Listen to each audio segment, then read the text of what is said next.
Adam Schiff, man, literally one of the world's worst humans in history, finally proves that there is no honor among thieves and that in American politics, it really is every liar for themselves because he is backstabbing the hell at a poor old Joe Biden right now. And if you're Joe Biden, there's two things that really are annoying the hell out of you at this moment. First one is all these power hungry, desperate Democrats just begging the guy to get out of the race. Somehow, in their minds, he went from the most transformative president in history, jobs creator, monster, to a guy that just can't win almost overnight, right? So you got to give it to Joe. That would annoy pretty much everyone. But there's more. The second most annoying thing for Joey is all these people who pretend to believe that he can actually hack it, that he can get elected, that his brain works. And they're out there suggesting that he just go take some tests so the American people can stop being concerned about his brain, about elder abuse, and just go back to being concerned with the American Donald Trump dictatorship fantasy. This is what the left really wants. But Adam Schiff, he's trying to get elected to the Senate. So he's got some claws that got to come out. Nancy Pelosi say that it's legitimate to ask, was this an episode or a condition? President Biden refused to commit to take a cognitive test. Do you think he should take a cognitive test? Look, I'd be happy if both the president and Donald Trump took cognitive tests. So that's a yes. You think he should take a cognitive test? I think they both should be willing to take a test.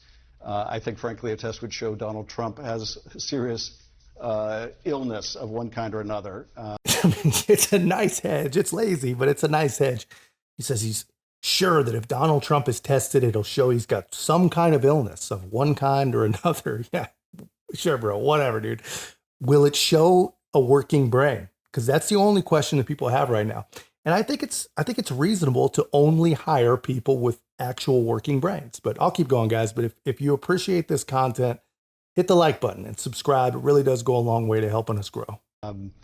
But ultimately, the decision is going to come down to what Joe Biden thinks is best. And if his decision is to run, then run hard and beat that SOB. And if his decision is to pass the torch, then the president should do everything in his power to make that other candidate successful.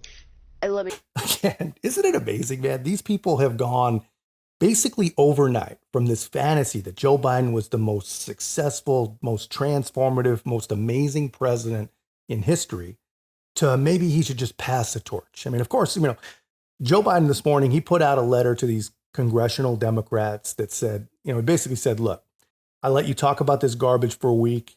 I'm not going anywhere. And he's essentially challenging these people to use the 25th Amendment against him. And here's the thing.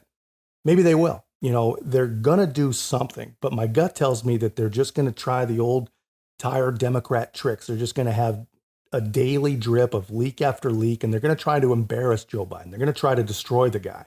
Because this is what Democrats do. And that's going to backfire because Joe Biden is not going anywhere willfully. He is a greedy, power-hungry guy. And on top of all that, his brain doesn't work. He doesn't know what to do.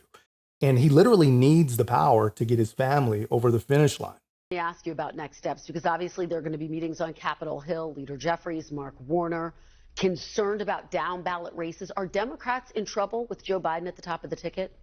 Look, there are concerns with the impact on down ballot races if the president doesn't do well. Is he dragging down ballot races as we speak? At present, our down ballot candidates in the Senate and House are doing well. They're all ahead.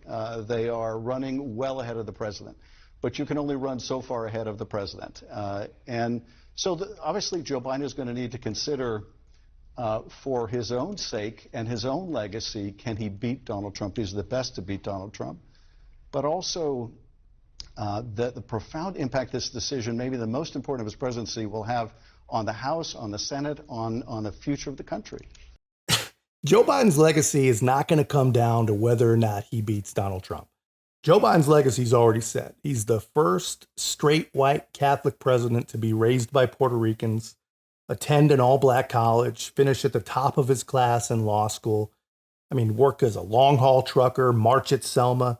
He's the last living human to have lost a relative to cannibals. On top of all that, that's impressive stuff, but he's encouraged more people to travel the most dangerous land migration route in world history, than any other living human. And he's the only president to not lose a service member while also being the only president to abandon his citizens in an active war zone, but somehow call it a success. I mean, Joe Biden's legacy is set. I mean, his place in history is secure. And, thank God Jimmy Carter lived long enough to see himself scraped off the bottom of U.S. presidents. But that's just my take, guys. Let me know your thoughts in the comments. If you haven't already, be a part of our growth. Make sure to like, comment, subscribe. Most importantly, share the channel. I'll see you in the next one.